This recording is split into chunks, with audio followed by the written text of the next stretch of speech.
Hey, you're about to watch a message that was recorded live at Grace Family Church, South Africa.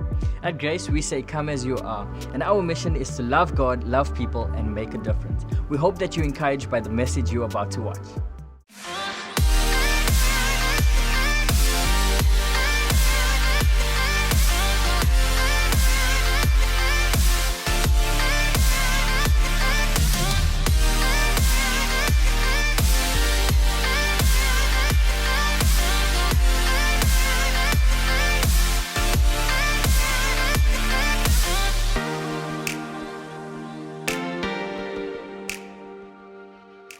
We start a new series today called Fight, Hustle, End, Hurry.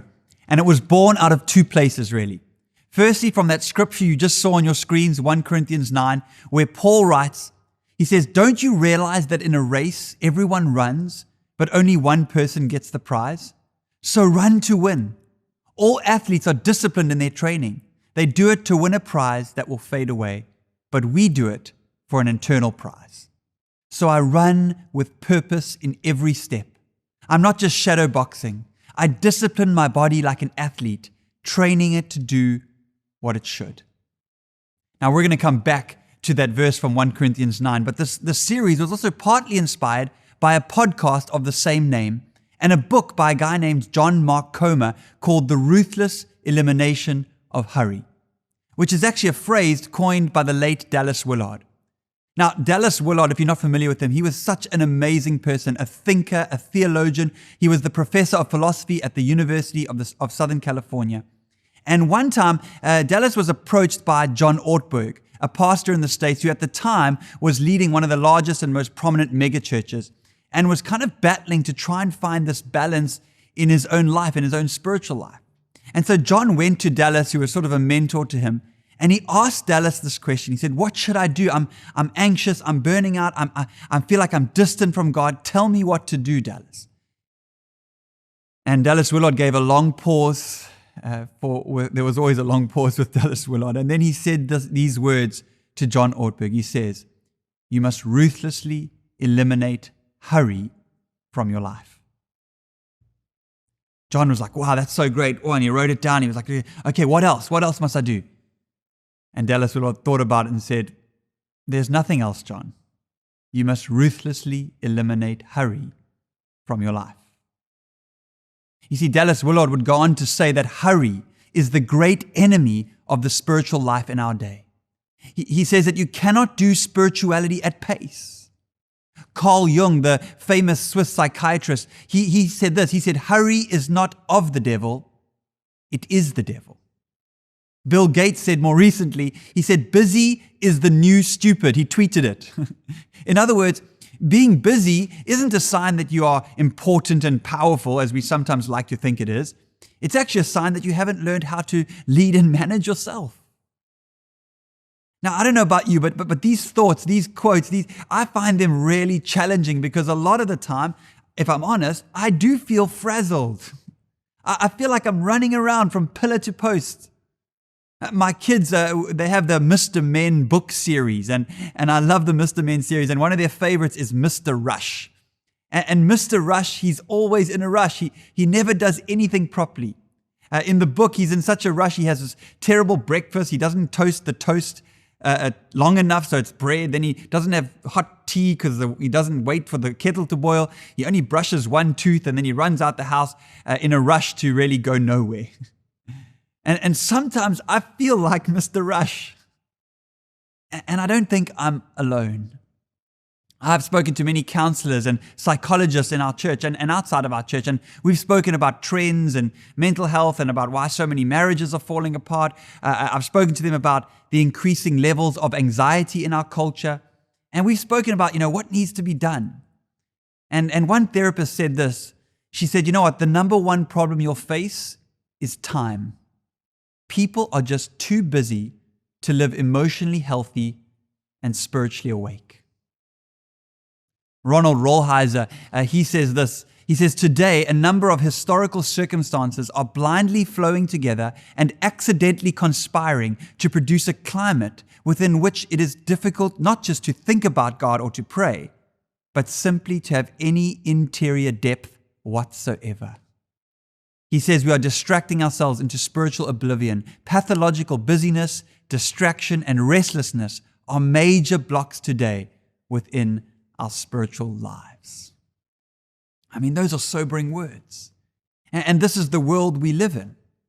Now, we can either go along with it and conform to the patterns of this world, as Paul writes in the book, in his letter to the Roman church, or we can renew our minds, as Paul says, change the way we think and therefore the way we live. And we can actually begin to live or choose to live intentionally in this world that God has placed us in and called us to.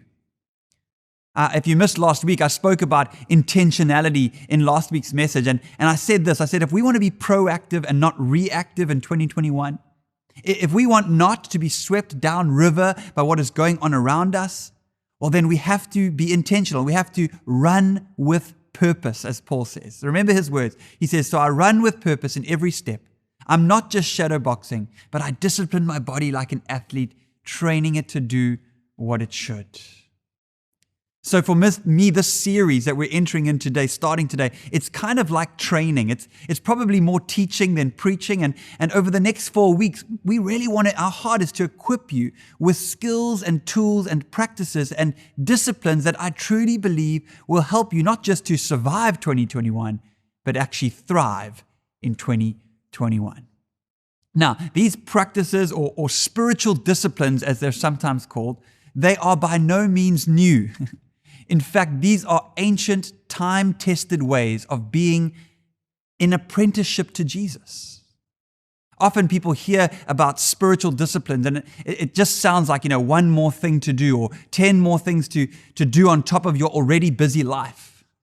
As Stephen Fry, the comedian, once said, he said, what is a halo but one more thing to keep clean? And I think the reason so many of us feel this way is because so often we're trying to live our busy lives and then kind of cram Jesus into that busy life, and that just doesn't work.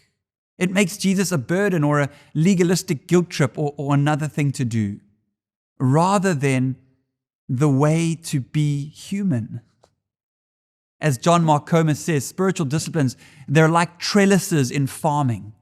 And my uncle, he owns a wine farm down in the Western Cape. And if you go to the farm, you walk around between in the vineyards, you'll notice these trellises. And trellises are really just wooden structures that hold up the vines and the grapes. And so they keep them off the ground, away from the bugs and creatures and out of the soil and away from the damp. And the reason that they do that is so that they can get maximum sunlight and therefore bear the most fruit. And in some ways, that's what spiritual disciplines are like. They're like those trellises. They're not the end. Bearing fruit is the end. Being more patient, being more kind, being more loving, being more self-controlled. These are the fruits of the Spirit. The end is living close to God, feeling His rays of sunlight on our lives. But these trellises, these structures or practices or disciplines, whatever you want to call them, they're simply helpful ways to lift us up off the ground, to give us perspective from our daily, day-to-day struggles and tensions, to give us time, to give us space, to give us air to breathe, so that we can bear even more fruit for the glory of God. Now, today, the spiritual practice that we're going to be looking at is this practice of Sabbath. And that may be a familiar word to you, it may be unfamiliar. But I want to devote the rest of this message today to this particular idea about Sabbath, because I think it's such an important concept or way of living. You see, Sabbath is not just a day off a week. It's not just one of the 10 commandments given to Moses and the people of Israel. Sabbath, like I said, is a way of life. It's a rhythm built into the very fabric of nature and creation and the universe. And so to unpack this idea, I want to show you this video by the BibleProject. And I think it explains the concept of Sabbath in such a compelling and deeply biblical way. So if you're watching on TV or on a phone, get comfortable and check this video out on Sabbath by the BibleProject.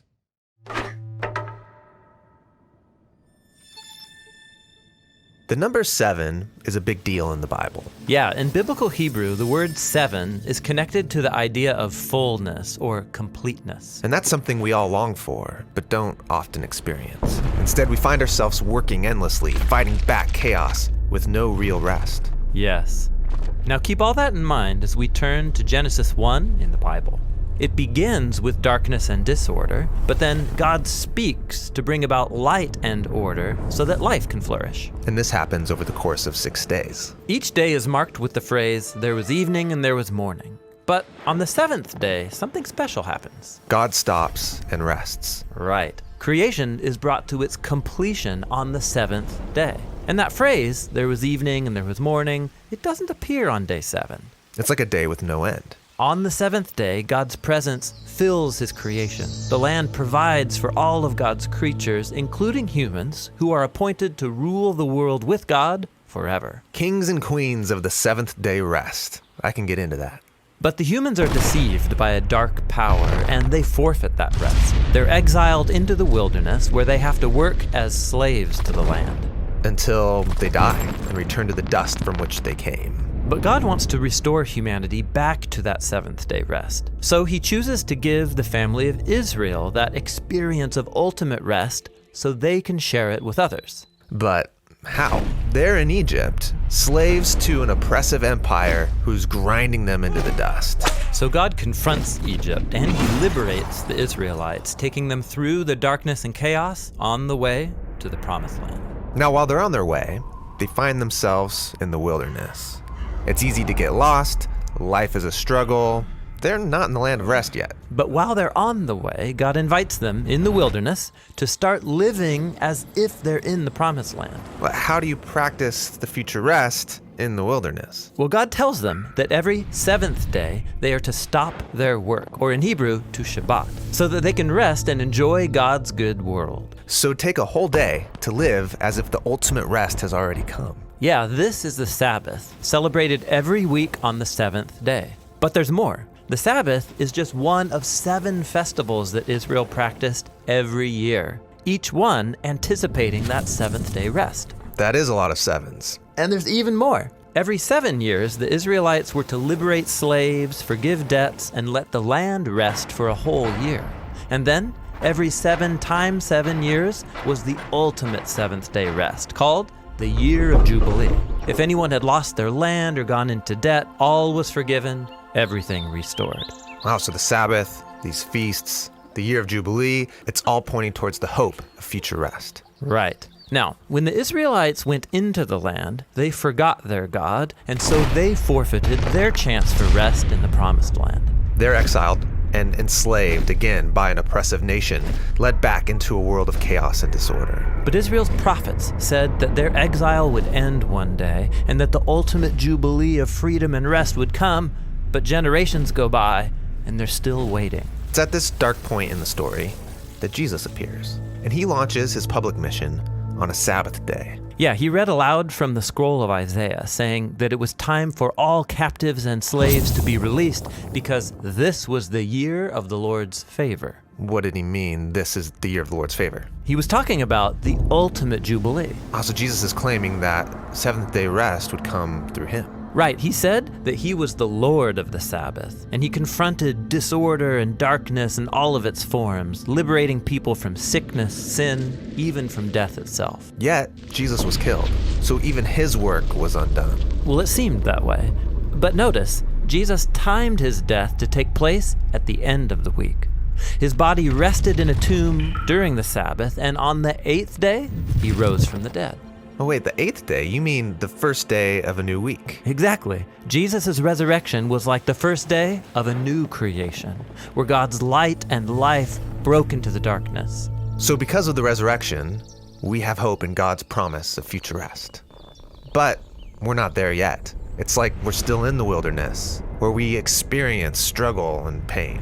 But as we journey towards that ultimate 7th day, Jesus invites us to experience a taste of real rest now by following him. Or in his words, "Come to me, all you who are weary and burdened, and I will give you rest."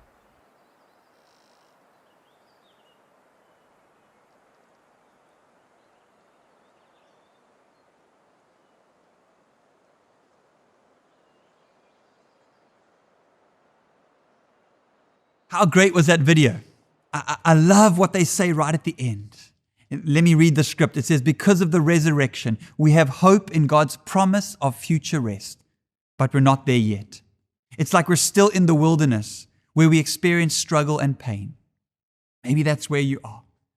But they say this, but as we journey towards the ultimate seventh day, Jesus invites us to experience a taste of real rest now. I love that phrase, real rest now. How? By following Him.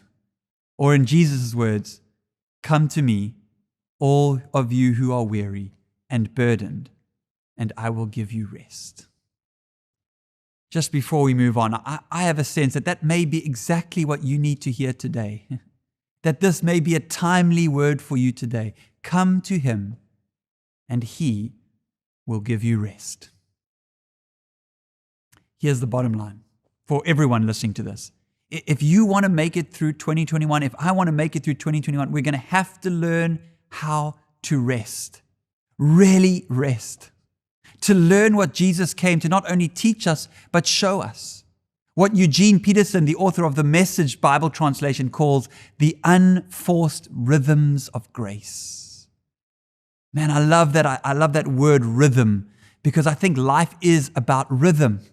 I think we have to find a rhythm in our world. We have to find a rhythm in our work. We have to find a rhythm in our relationships with our spouse, with our kids. It's about rhythm, unforced rhythms of grace. Sometimes I hear people say, life is not a sprint, it's a marathon. And I think that's absolutely true. But I think life is like a series of sprints that makes up the marathon. See, there's seasons where we have to run hard. And there's seasons where we may need to pull back or ease up. Seasons in raising children, seasons in business, seasons to run hard and seasons to rest. I guess the key is to know which one is which. For us as a leadership team here at Grace Family Church, we felt like 2021 was going to be 12 rounds, like 12 sprints, like each month is one round. It's sort of like a boxing match. And I love Paul's analogy. And he says, I'm not shadow boxing. He has this analogy. But we don't know what the fight will look like in round 6. But what we can do is apply our attention and our effort and our intentionality to fighting well in round 1. And then after that, we'll probably head back to the corner, wipe the sweat from our brow, patch up the cut over our eye that we're likely to get, re-strategize, rest, drink, and then get back out there for another round. The point is this. If you think you can just keep fighting all 12 rounds without some rhythm or plan to rest, I think you're going to run out of steam and lose the fight.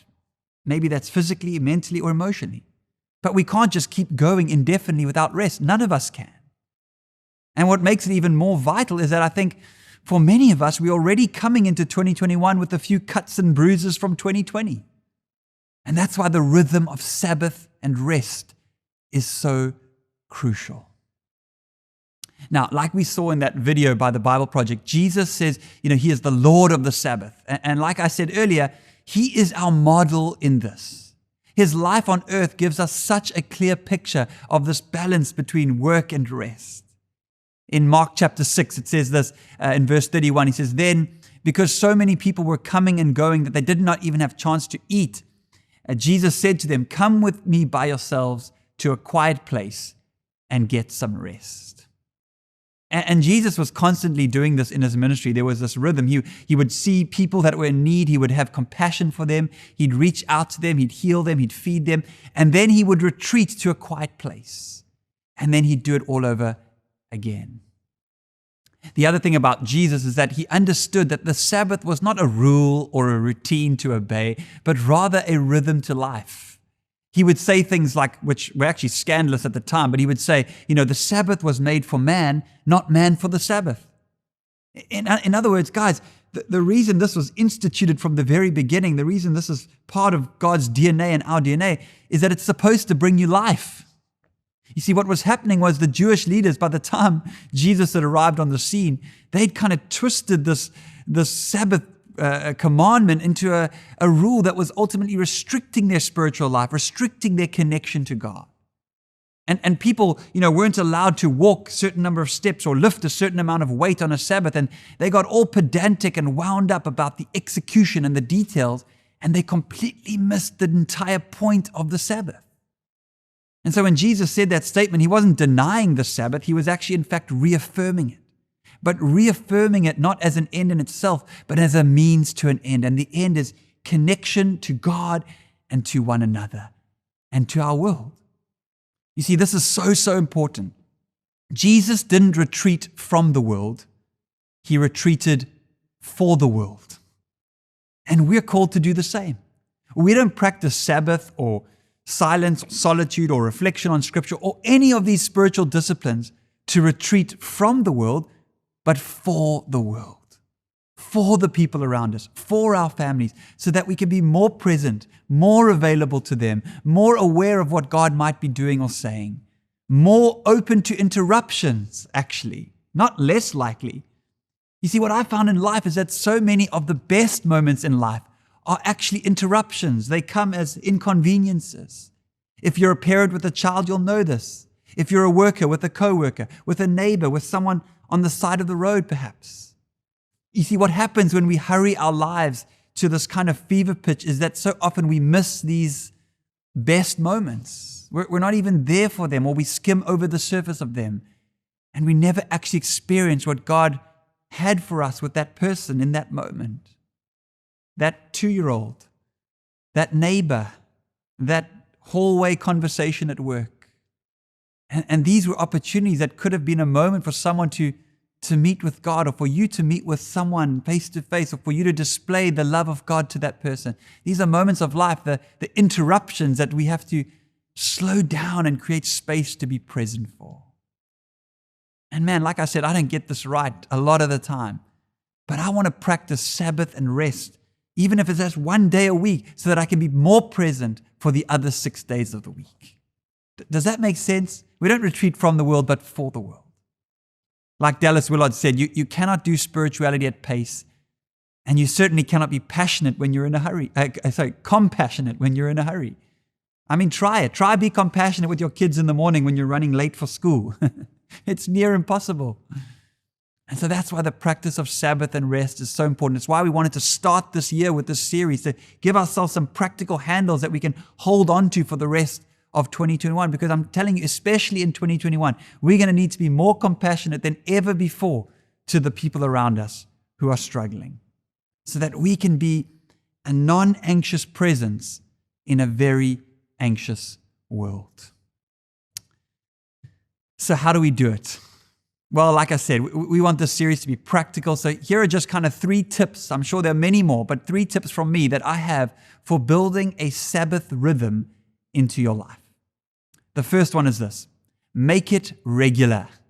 Make it regular. Consistency is key. I used to consider myself a routines guy, and I had all these routines. You can ask my wife. I had a morning routine, wake up, drink a glass of water, exercise. I had a getting dressed, brushing my teeth routine. I won't bore you with the details, 1 minute up, 1 minute no. I mean, I love routines, but now I've kind of abandoned routines and replaced them with what I call rituals. And you might say, well, what's the difference? Well, you see, a routine for me is kind of rigid. Let's say my morning routine is wake up at 5 a.m. and exercise. Well, then what happens when the kids are up sick all night, or when you snooze your alarm 47 times. I'm sure you've never done that. But the problem is now your whole day is kind of thrown out. And I don't know if you're like me, it kind of gets into your head, you get frustrated, or your thoughts race, and it ruins the whole day. Rituals are a little different. For example, my ritual is that I like to exercise 4 or 5 times a week, preferably in the morning, because that works best for my family's rhythms and I. But if not, that can be adjusted. So if I miss the morning exercise session, then hey, I can try squeeze in and run when I get home from work. It's a ritual. My wife and I, we have a date night ritual every week. Most weeks it's Thursday night, but if something else comes up on Thursday, hey, we can move it to Wednesday or Tuesday. The night of the week is less important than the ritual of regularly connecting with one another. And so what are your rituals? What are those habits in your life that bring you life, that help you to be more patient and kind and selfless? I think we all long and need rituals in our lives. And those rituals can be daily rituals, they can be weekly rituals, they can even be annual rituals, like your annual trip to, the South Coast or whatever. Rick Warren says this. He says we should divert daily, withdraw weekly, and abandon annually. And I love that. I think it's such a helpful framework. Here's the point. Call it a routine, call it a ritual, call it a rhythm, whatever. The point is, make it regular, especially when it comes to practicing the Sabbath, this day of rest built into the fabric of our universe. For Jess and I, our Sabbath, our Sabbath starts Friday night and runs to Saturday night. Most people, Sunday works really well, but for us, Sunday is kind of a work day most of the time, and so Saturday works better. In my head, I like to start on Friday night at sunset. I like to start with a meal, with food, because I think food is always a good place to start. And we try to clear the decks on Saturday. Nothing that's kind of obliged, just time together, friends and family, and we try. I'm trying to work on putting my phone away and digital away, not to take any calls unless I have to. But the idea is just kind of no agenda, nowhere that I have to be. And for us, that's the start of our week. So our Sabbath starts on a Friday, it goes to Saturday night, and then Sunday is like the first day of the week for me. It's the first work day, and I love to start the week on the Sabbath. It's like I start from a rested space. Sabbath is, a holy day. Holiday, that's where we get the word holiday from. And what do you say about holidays? When we observe a public holiday, we say we observe it. In other words, we keep it special. We keep it kind of, there's something about it. We keep it holy, and holy just means to keep something separate. And I think that's what it needs to be. Sabbath should be something that is holy. We don't always get this right. Of course not. Sometimes I might have a wedding on Saturday, or and we'll move our Sabbath day to a Friday or whatever. But that's okay. Sabbath is made for man, not man for the Sabbath. But I'm telling you, building a regular Sabbath ritual into your life, it's an absolute game changer. But you got to be intentional. It's not going to happen by accident. You're going to have to put your phone away or switch off the thing or don't take the call, whatever that is. Hebrews 4 verse 9 to 11 says this: "There remains then a Sabbath rest for the people of God. For anyone who enters God's rest also rests from their works, just as God did from his. Let us therefore make every effort to enter that rest, so that no one will perish by following their example of disobedience." Did you see it? I mean, it's kind of ironic that Paul writes, make every effort to rest. It's like, isn't that an oxymoron? Shouldn't rest just be easy? No, you actually have to put effort into carving out space to rest. And that's why Paul says, I run with purpose in every step. I love that Message version in 1 Corinthians. In the Message version, it says this. Paul writes, "I don't know about you, but I'm running hard for the finish line. I'm giving it everything I've got. No sloppy living for me. I'm staying alert and in top condition. I'm not going to get caught napping, telling everyone else all about it, and then missing out myself." So that's the first one. Make it regular. The second thing, make it refreshing.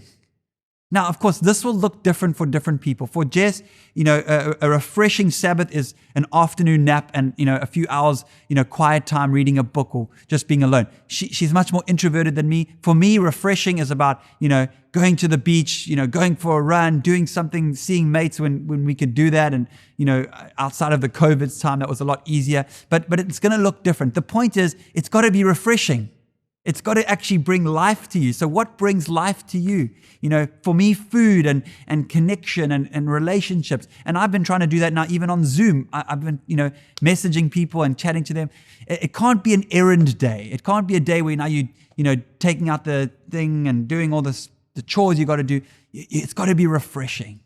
So what brings you life? Do that. You might have to plan trips. You might have to plan something. And I understand in the COVID realities, it's a lot of those things have been taken away from us, socializing and things. But find things that refresh you, make it regular, and make it refreshing. And then finally, if we're going to practice this thing of Sabbath, make it reflective. Make it reflective. What do I mean by that? Well, the word Sabbath, it comes from the Hebrew word Shabbat. And Shabbat means to stop, to rest, to delight, and to worship.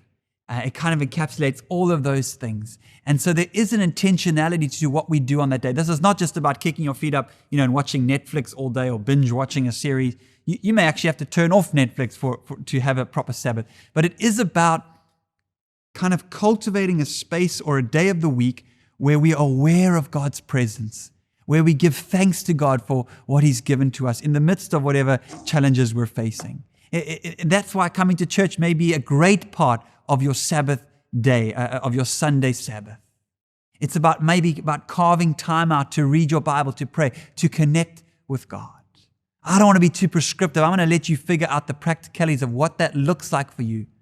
But I want to encourage you, make it regular, make it refreshing, and make it reflective. A chance to give thanks and to lift our eyes to the things of God. Now, as we close, I want to go back to 1 Corinthians 9, where Paul writes, "Don't you realize that in a race everyone runs, but only one person gets the prize? So run to win." All athletes are disciplined in their training. This requires some discipline. They do it to win a prize that will fade away. But we do it, Paul says, for an eternal prize. And that really stuck out to me this week, because in the King James Version it says this, "Now they do it to obtain a corruptible crown, but we an incorruptible." And I love that, because I think when we live our lives with intentionality, when we run with purpose, when we fight hustle and end hurry, then I think in some mysterious way, by the grace of God, we obtain an incorruptible crown. And then you know what? They can take away my job, they can take away my security, they can even take away my rights, but they can't take away my peace. And they can't take away my joy. And they can't take away my hope in Jesus Christ. It's incorruptible. It's incorruptible. It can't be taken away in the midst of whatever it is that's going on in our world, in our economy, and in our lives. Viktor E. Frankl, the Holocaust survivor, a famous quote, he says, "Everything can be taken from a man but one thing, the last of human freedoms, to choose one's attitude in any given set of circumstances, to choose one's own way." They do it to win a prize that will fade away, but we do it for an eternal prize. John 16, Jesus says, "I've told you these things so that in me you may have peace. In this world you will have trouble, but take heart, I have overcome the world." Matthew 11:28, once again as we close, Jesus says, "Come to me, all who are weary and burdened, and I will give you rest." Come to Him.